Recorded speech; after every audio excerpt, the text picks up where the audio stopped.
I thought I was living honestly, until one quiet woman, twice as steady as me, looked at me like she could see everything I'd been hiding. I used to think my life was fine because nothing in it was technically wrong. My days followed a predictable rhythm. Wake up before the alarm, drink coffee that was always just warm enough to tolerate, leave my apartment with the same practice calm I wore like a jacket. The streets I walked every morning felt familiar to the point of invisibility. I noticed them only in fragments. The hiss of buses pulling away from the curb, the flicker of crosswalk lights, the low murmur of conversations that never included me. At work, I smiled when I was supposed to. I answered questions quickly, kept my opinions measured, and laughed at jokes I'd heard too many times before.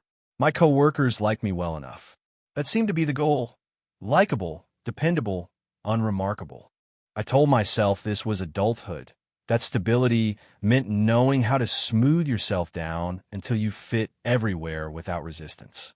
But there's a strange tightness that followed me, like I was always holding my breath without realizing it. Even in moments of rest, my shoulders stayed slightly tense, my hands often buried in my pockets, as if I were guarding something fragile. I didn't talk about that part. I barely admitted it to myself. Evenings were quieter. I'd sit alone in my apartment, the lights low, the city's glow slipping in through the blinds. I scrolled through my phone without really seeing anything, letting time pass because I didn't know what else to do with it.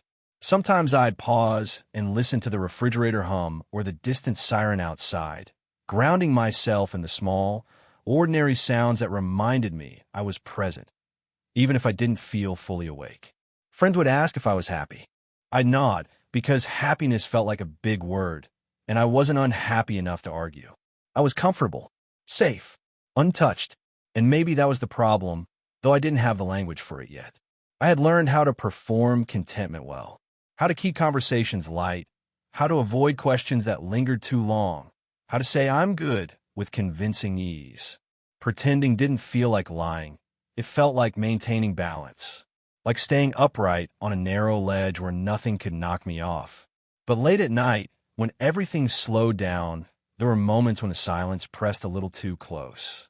I'd catch my reflection in a darkened window and barely recognize the stillness in my own eyes. It wasn't sadness exactly. It was more like waiting for something unnamed, something I wasn't brave enough to reach for. I didn't know then that pretending has a weight to it, that carrying it day after day leaves marks you can't always see. I only knew that something inside me was quiet in the wrong way, like a room that hadn't been entered in years. And at the time, I truly believed I could live like that forever, that I didn't notice the exact moment she entered my life. It wasn't dramatic or announced by anything remarkable. She simply appeared, the way some people do, quietly, naturally, sliding into the edges of my routine until the shape of my days began to feel different without me understanding why. The first thing I noticed was her calm. Not the distant kind, but the kind that settled into a room and made everything else slow down around it. She moved with intention, unhurried, as if time respected her enough to give her space. When she spoke, her voice carried warmth without trying to be charming. It didn't rush ahead of her thoughts, and somehow that made me listen more closely than I usually did. Our first conversation was brief, polite, ordinary on the surface. But when she looked at me, she really looked, her eyes steady, attentive, lingering just long enough to make me aware of my own presence. I felt myself straighten slightly, as if her attention had weight. When she smiled, it wasn't wide or practiced. It was small, knowing, the kind of smile that suggested she was comfortable with silence. There was an ease to her confidence that stood in contrast to my own careful restraint. She didn't fill gaps in conversation just to avoid them. She let pauses exist, and instead of feeling awkward, those pauses felt intentional, like a breath held gently rather than suppressed. The second time we spoke, we stood closer, close enough that I became aware of the subtle details. The faint scent of her perfume, something soft and understated, and the warmth of her presence beside me.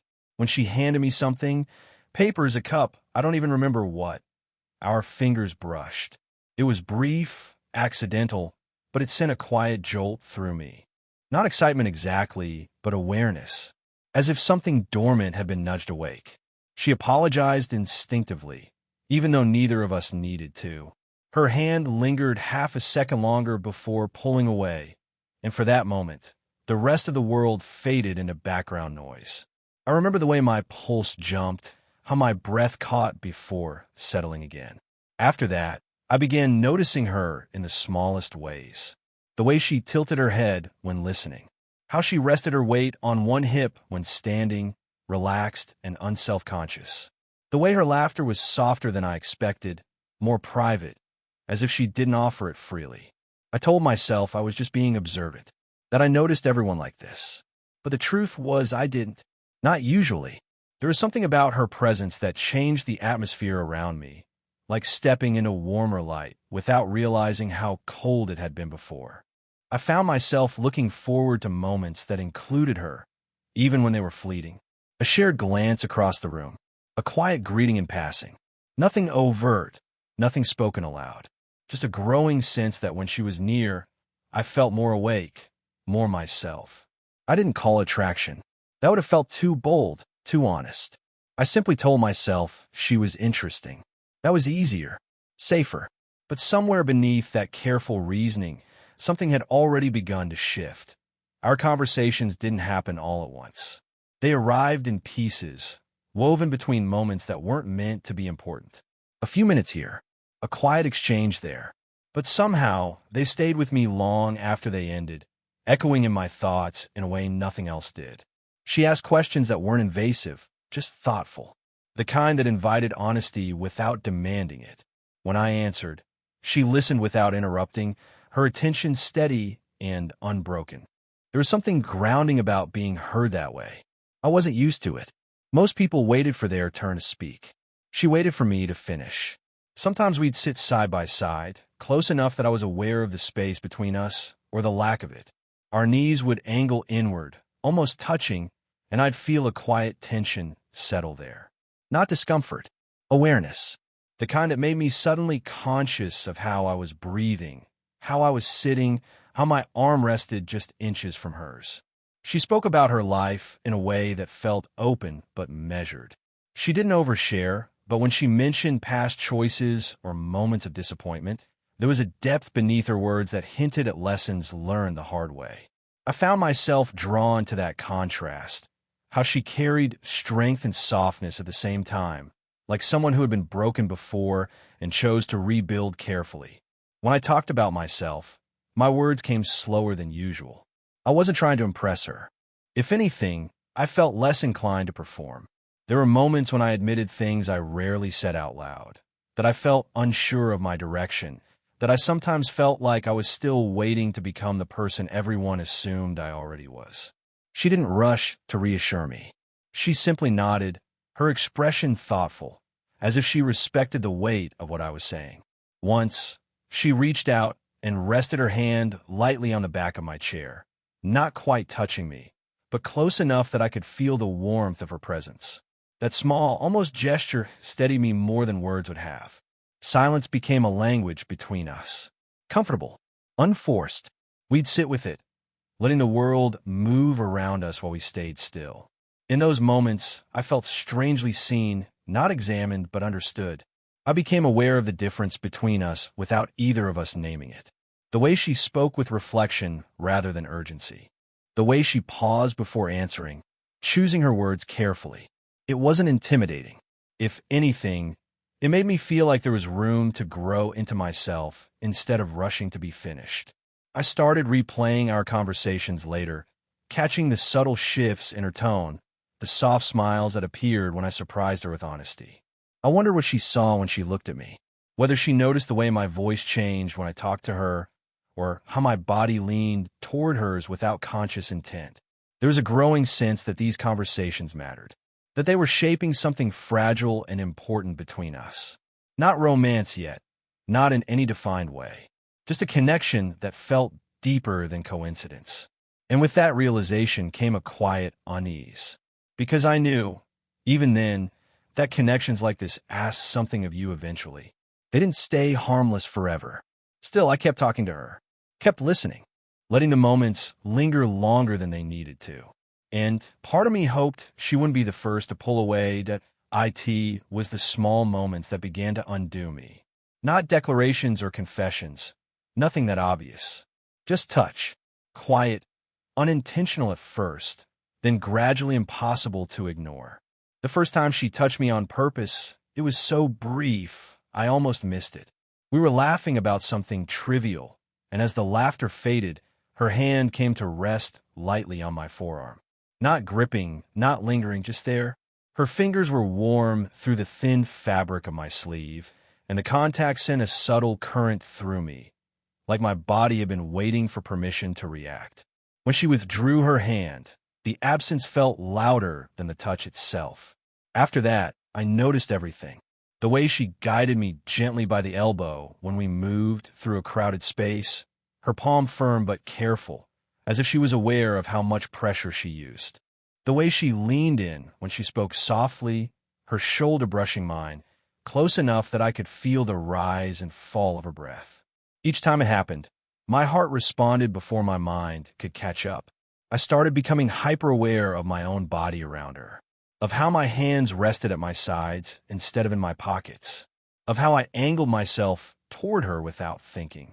There were moments when I caught myself holding still, afraid that even a small movement might break whatever fragile closeness we were sharing. Once, while we were sitting together, she reached up and brushed a strand of hair away from her own face, then paused, as if reconsidering, before letting her hand fall back to her lap. The gesture was unconscious, but I felt it all the same. It made me wonder how often she was aware of the space between us, of the tension that seemed to hum quietly whenever we were close. The scent of her became familiar. Soft, clean, understated.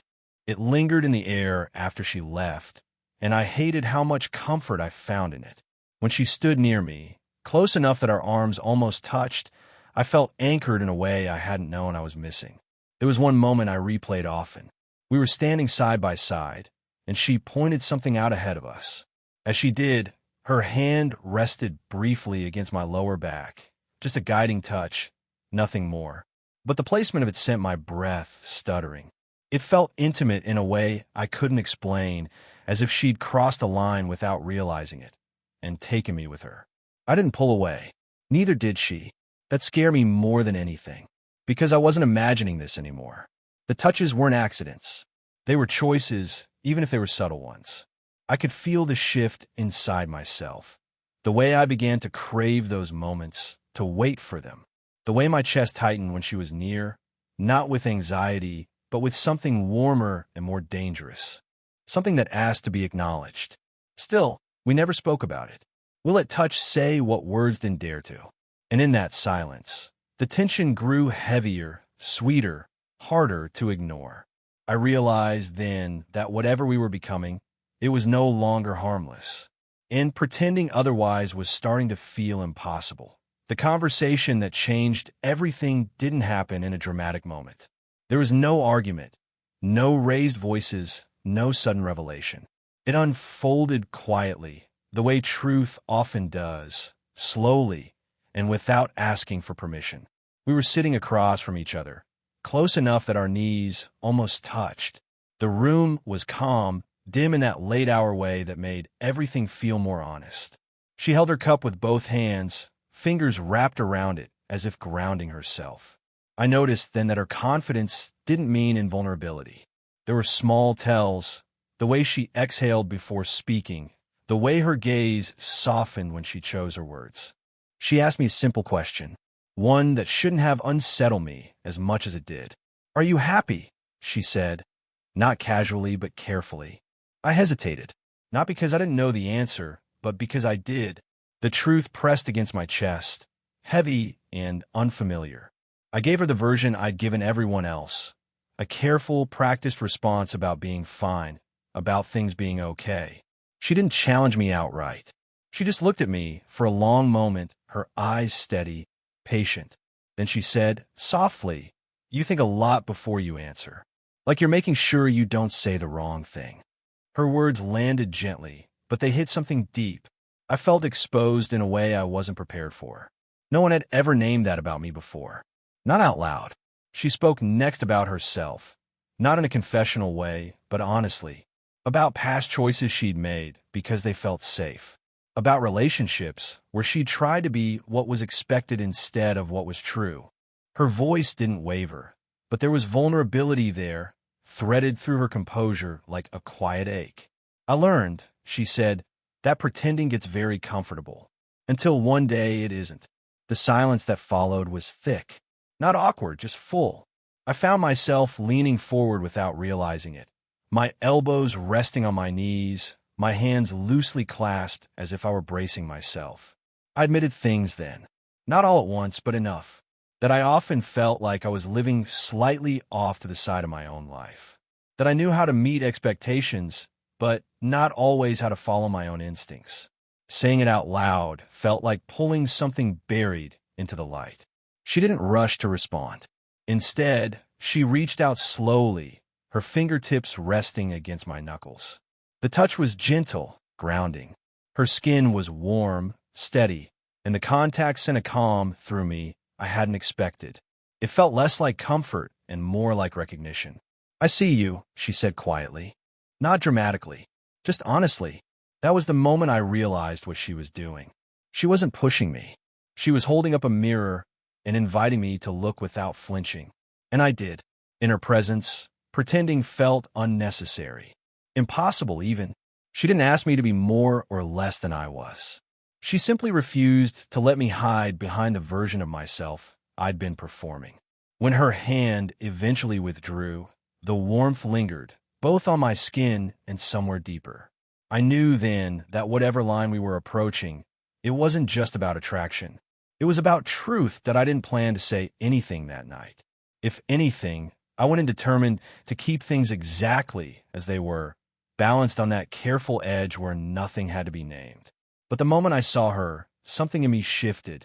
Maybe it was the thought of how easily this could all end if we kept circling the truth. Or maybe I was simply tired of holding myself back. We stood facing each other, closer than usual. The space between us felt charged, like the air before a storm that never quite breaks. She studied my face with that quiet attentiveness I'd come to recognize, as if she sensed the unrest beneath my calm. I took a breath, then another. My hands felt warm, my pulse loud in my ears. "There's something I've been avoiding," I said finally, my voice lower than I expected. She didn't interrupt. She didn't step away. She stayed exactly where she was, her presence steady, inviting honesty without demanding it. That alone gave me courage. "I thought I was fine," I continued. "I thought pretending was easier than wanting more. But when I'm with you, I can't do that anymore." The words felt fragile once they were out in the open. I waited for her to pull back, to remind me of all the reasons this was complicated. Instead, she stepped closer, so close that I could feel the warmth of her body, the soft brush of her sleeve against my arm. Her hand rose slowly, deliberately, and came to rest against my cheek. Her palm was warm, her touch sure but gentle. She didn't rush it. Her thumb brushed lightly along my jaw, and the contact sent a quiet calm through me, grounding me in the moment. I leaned into it without thinking, my eyes closing for just a second. "You don't have to pretend with me," she said softly. The simplicity of it unraveled me. I admitted then what I hadn't even fully admitted to myself, that she made me feel more present, more honest, that being near her stripped away the need to perform, to impress, to hide. My voice didn't shake, but my chest felt tight with the weight of it. She listened, her expression open, vulnerable in a way that surprised me. When she spoke, it wasn't with certainty, but with truth. "I've been careful for a long time," she said, "but I feel it too. The connection. The way you look at me like you're seeing something new." Her hand slid from my cheek to rest lightly against my chest, right over my heart. The pressure was soft, grounding. We stood like that for a moment, close enough that our foreheads almost touched. I could feel her breath, steady and warm, mingling with mine. Nothing more happened, and somehow that made it perfect. There was no rush, no crossing of lines we weren't ready for. Just a shared acknowledgement that something real existed between us, and that neither of us wanted to pretend otherwise anymore. When she finally leaned her forehead gently against mine, the contact was brief but intimate, a promise without words. And in that quiet closeness, I knew everything had changed. What followed wasn't dramatic. There were no grand gestures or sudden declarations about the future. Instead, there was a quiet settling, like something that had been out of place finally finding where it belonged. We chose presence. That's the only way I know how to describe it. The next time we sat together, it felt different, easier. The tension that once hovered between us hadn't disappeared, but it had softened, reshaped into something warmer. We sat close, our shoulders touching, and this time neither of us pretended it was accidental. Her arm rested lightly against mine, the contact steady and unhurried. I could feel the warmth of her through the fabric, and instead of my heart racing, it slowed, finding its rhythm. There was a comfort in her nearness that surprised me, a sense of being allowed to stay exactly where I was. When she leaned her head against my shoulder, it was natural, as if her body already knew the shape of mine. The weight of her there, gentle, trusting, filled a space in me I hadn't realized was empty. I breathed in slowly, careful not to move, not wanting to break the moment. We talked then, but softly, about small things, ordinary things, and yet everything felt layered with meaning. Sometimes our conversation faded into silence, and instead of rushing to fill it, we let it stretch. In that stillness, I became aware of the steady rise and fall of her breathing, the quiet brush of her hair against my jaw when she shifted slightly closer. I thought about how afraid I'd been of honesty, how I'd mistaken safety for fulfillment. Sitting there with her, I realized that being real didn't feel reckless. It felt grounded, earned. She reached for my hand, her fingers threading loosely through mine. The touch was warm, deliberate, not possessive, just present. My thumb brushed gently against the back of her hand, a small movement that carried more meaning than words ever could. She squeezed once, softly, and I felt it echo through my chest. There were still questions, of course, unspoken ones about perception, about timing, about what this connection would look like outside of these quiet moments. But none of that felt urgent. What mattered was the honesty we'd chosen, the way we met each other without masks. Later, as we stood to leave, she turned toward me and pressed a gentle kiss to my cheek. It lingered just long enough to make my breath hitch. When she pulled back, her eyes held that familiar warmth, the kind that sees without demanding. I watched her walk away, and for the first time in a long while, I didn't feel the urge to retreat into myself. I felt open, awake. I understood then that love hadn't arrived as a dramatic interruption. It had arrived as clarity, as permission to stop pretending. And once I chose that, once we chose it together, there was no desire to go back. Being real, I realized, was the most comforting thing of all.